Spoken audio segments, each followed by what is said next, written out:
अस्सलाम वालेकुम नाज़रीन, ड्रामा से तेरा वादा की नेक्स्ट एपिसोड में आप देखेंगे मारे जो कि बिलाल को अपनी मुट्ठी में करने के लिए इतना हद तक आगे बढ़ चुकी हैं कि अपने आप को नुकसान भी पहुंचा रही है और सारा इल्जाम लगाती किस पर है, बिलाल की बहन सैम पर ही। और सैम अपने भाई को चाहकर भी यकीन नहीं दिला पा रही। ऐसे में वक्त गुजरने के साथ उसका दिल थोड़ा सा उसके लिए नरम हो जाता है।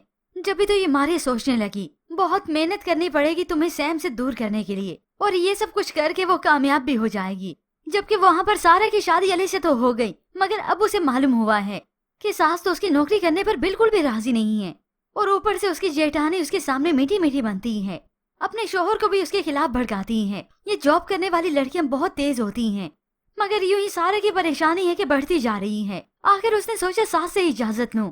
हमारे घर की बहुएं न चार दीवारी में रहती हैं, मर्दों से शाना बशाना उनके साथ कंधे से कंधा मिलाकर काम नहीं करती। तो अब मारे बताती भी है कि जॉब करना मेरी मजबूरी है, अगर मजबूरी ना होती तो मैं ये सब ना करती, वरना मेरे घर में फाके पड़ जाएंगे। मगर अली की वालदा ने भी कह दिया फाके पड़ते हैं तो पढ़ने दो।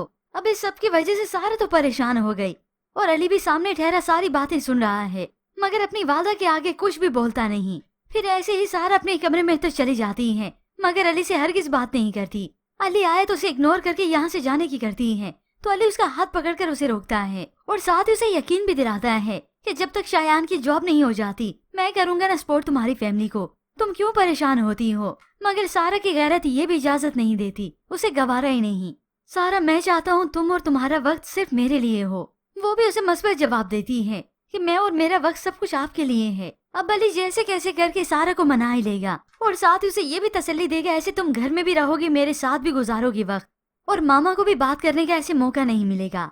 यूं अब अगर सारा की वालदा में हाथ आ गया ये अली, तो वो तो दोनों हाथों से लुटाएगा, और तब भी ये माँ नाशुक्री बनी रहेगी।